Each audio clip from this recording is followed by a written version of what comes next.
Depuis mon plus jeune âge, j'ai toujours aimé me retrouver dans des endroits sombres et me fondre dans l'obscurité.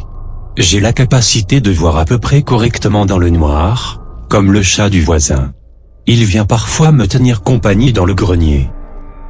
Je vis dans cette pièce, car elle est calme et personne n'y vient jamais sauf ma petite sœur. Elle vient me rendre visite tous les soirs pour que l'on joue. Elle m'a demandé de ne pas en parler à maman, elle n'a pas l'autorisation de monter me voir. Parfois, quand elle y pense, elle m'apporte quelques animaux morts, qu'elle ramasse dans la rue. Elle sait que je raffole de leur chair putride et purulente. Elle fait toujours bien attention de ne me ramener que des petits animaux comme des rats, des oiseaux ou encore des serpents.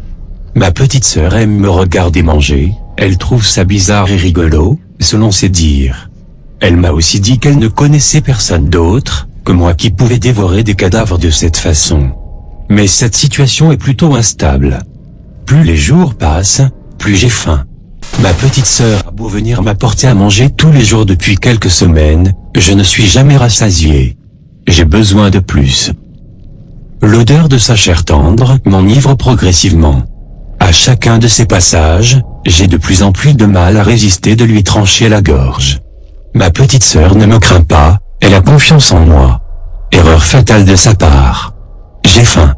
Tellement. Cette fois-ci, je pense que mon instinct bestial va reprendre le dessus. Que Dieu me pardonne.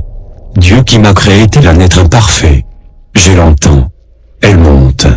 Les marches de l'escalier menant à ma demeure grincent d'une façon stridente. Elle approche, son odeur m'hypnotise. Je finis de lire ces dernières lignes. Cette page devait être issue d'un journal. Sans me hâter, je remarque qu'il y a une dernière ligne presque illisible mais décryptable avec un effort. Maintenant, je vais me trouver une autre petite sœur. 15 août 1999.